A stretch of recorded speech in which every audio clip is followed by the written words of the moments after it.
আসসালামু আলাইকুম। আজকে আমরা এসেছি রাজের শানের পার। এখানে একজন নারী উদ্যোক্তা আন্টি এখানে টাইগার মুরগি প্লাস ফার্মি মুরগি পালন করে।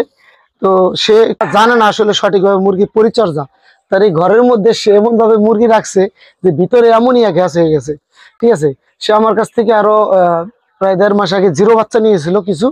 তখন তার এই ফ্লোরে মুরগি পালন করতো, তখন সেটা সুন্দর ছিল। সে ইউটিউব দেখে যে মাচা পদ্ধতি করছে নেট দিয়ে, হ্যাঁ, যে পায়খানা করলে পায়খানাটা নিচে পড়ে যাবে, উপরে নেটের ভিতরে মুরগিগুলো থাকবে। তো আগে আসো দেখাই। এই যে দেখেন মশারির ভিতরে মুরগিগুলো রাখছে। এটা আসলে সম্পূর্ণ একটা ভুল সেট আপ। এই ভুলগুলো কেউ করবেন না। এই প্রায় মুরগিগুলোরই অ্যামোনিয়া গ্যাস থেকে ঠান্ডা লেগে গেছে, যেটা আসলে মুরগির জন্য বেশ ক্ষতিকর একটা বিষয়। ঠিক আছে, এরকম এই যে মশারি দিয়ে ছোট ছোট ফাঁসা নিয়ে মশারি দিয়ে ঘেরাও করে রাখছে। ঠিক আছে, যেটা আসলে মস্ত বড় ভুল। আন্টির সাথে কথা বলবো। আসসালামু আলাইকুম। ওয়ালাইকুম সালাম। ভালো আছেন আন্টি? হ্যাঁ বাগান আছি বলেন। এই যে মুরগি পালতেছেন, এটাই কি আপনি প্রথম না এর আগেও মুরগি পালছেন? আগে আমি অনেকবার মুরগি পালছি, আমার মুরগি অনেক টাকা লস খাইছি। অনেক টাকা লস খাইছেন। এর কারণ কি জানেন? এর কারণ হচ্ছে যে আপনি সঠিক ভাবে পালনটা জানেন না। এই কারণে আপনার খুব ইচ্ছা আছে, আপনার প্রচন্ড ইচ্ছা আছে, ইচ্ছা শক্তি আপনি ভালো, যার কারণে আপনি মুরগি পালতেছেন। ঠিক আছে, আপনার টাকা অনেক টাকা বিনিয়োগ করছেন এখানে, এতগুলো মুরগি প্লাস এই যে নেট পাটাতন পদ্ধতি, এটা হয়তো আপনি না বুঝে খরচ করছেন। আপনি যদি সঠিকভাবে খরচ করতেন, এই ফ্লোরটা ভালো ছিল এটার চেয়ে। যেহেতু এখন এটা করে ফেলছেন, এটার ভিতরে আপনি ভালো কিভাবে রাখতে পারেন আমরা এখন সেই পরামর্শটা আপনাকে দেবো। এটা আমার পেজের মাধ্যমে বলি, যাতে করে এরকম ভুল যাতে কেউ না করে, বা এরকম ভুল কেউ করে বসলো সেখান থেকে যাতে সে শিখতে পারে। এই আর কি বিষয়টা হলো কি, আপনি এখানে পুরোটা এই নেট গুলো খুলে ফেলবেন। এই যে মশারি, এটা খুলে ফেলবেন। এটা কোনো দরকার নাই।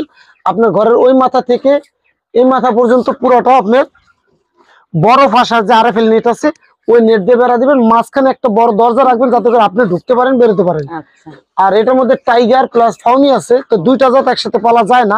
অন্তত এই দুইটা জাত একসাথে পালন করা যায় না। টাইগার হলো মূলত মাংসের মুরগি, আর ফার্মিটা হলো ডিমের মুরগি। তো ডিমের মুরগির খাবার ব্যবস্থাপনা, মেডিসিন ব্যবস্থাপনা একরকম, মাংসের মুরগির খাবার ব্যবস্থাপনা, মেডিসিন ব্যবস্থাপনা আরেক রকম।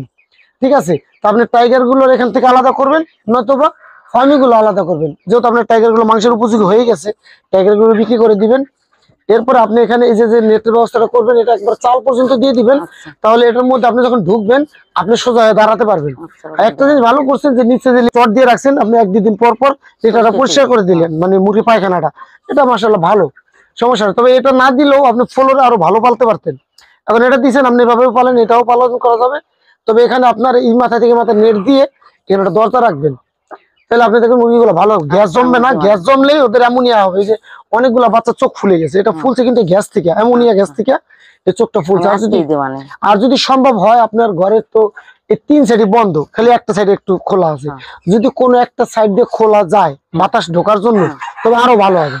বাতাস তো আর আটকাই দিছি না, বাতাস আটকে এটা মস্ত বড় ভুল করছেন। বাতাস মুরগির জন্য বেশ উপকারী, শুধু রোদ না লাগলে। আপনি এখানে যে বাড়ির ভিতরে রোদ লাগার অপশন নাই, অন্তত বাতাসটা আপনি আটকে না। বাতাস খোলার জন্য আপনি একটু খোলার ব্যবস্থা করবেন। আমি বাতাস খুলকা দেই না, যে ঠান্ডা লাগবে আর না না না, এটা ভুল ভুল আপনি জানেন না, এই জন্য এটা আপনি এখন ওটা করে দিবেন। ঠিক আছে, আপনি এতে করে আপনি মুরগি পাইলে মজা পাবেন ইনশাআল্লাহ। ঠিক আছে, আপনার যত জায়গা আছে, ঘরের সুযোগ আছে, আপনি এটা করে দিবেন। ঠিক আছে, মুরগি ভালো থাকলে আপনার কাছেও ভালো লাগবে। কারণ এখানে আপনি যাই করেন, আপনি শখ থেকে করলেও দিন শেষে এটা থেকে যদি 10 টাকা আপনার লস যায়, খারাপ লাগবে। আবার যদি 10 টাকা উপার্জন করতে পারেন, আপনার কাছে ভালো লাগবে।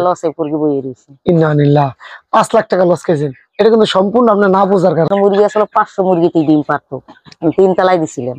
এই কি ফার্মি মুরগি? না, এই আসলে ওই যে লাল ডিমের মুরগি, লেয়ার মুরগি, লাল লেয়ার মুরগি। আমি সেইখান থেকেই আমার একটা চিন্তা ভাবনা যে না, আমি আবার এই মুরগি দিয়ে শুরু করবো। আচ্ছা, এটা হলো আমার অনেক চিন্তা ভাবনা। আচ্ছা, কিছু না। তো যাই হোক, আপনি মুরগি দিয়ে শুরু করলে, আপনি যেহেতু আপনি ফার্মি গুলো আছে এখানে সেট আপটা করেন। হ্যাঁ, প্রয়োজন আপনি যেদিন মিস্ত্রি নিবেন, আপনি আমার নক দিয়েন। আমার কষ্ট হলে আমি আসবো না, মিস্ত্রি আমি দেখাই দেবো না। ঠিক আছে, সমস্যা নেই। তো ঠিক আছে, ভালো থাকবেন। আর এই ভুলটা আমি আমার দর্শকদের বলতে চাই, আমার পেজে ফলোয়ারদের বলতে চাই, এরকম ভুল কেউ করবেন না। আবদ্ধ অবস্থায় মুরগি পাললেও অন্তত ঘরের ভিতরে আলো বাতাস ঢোকার মতো জায়গা থাকতে হবে, সেটা কম হোক বেশি হোক থাকতে হবে।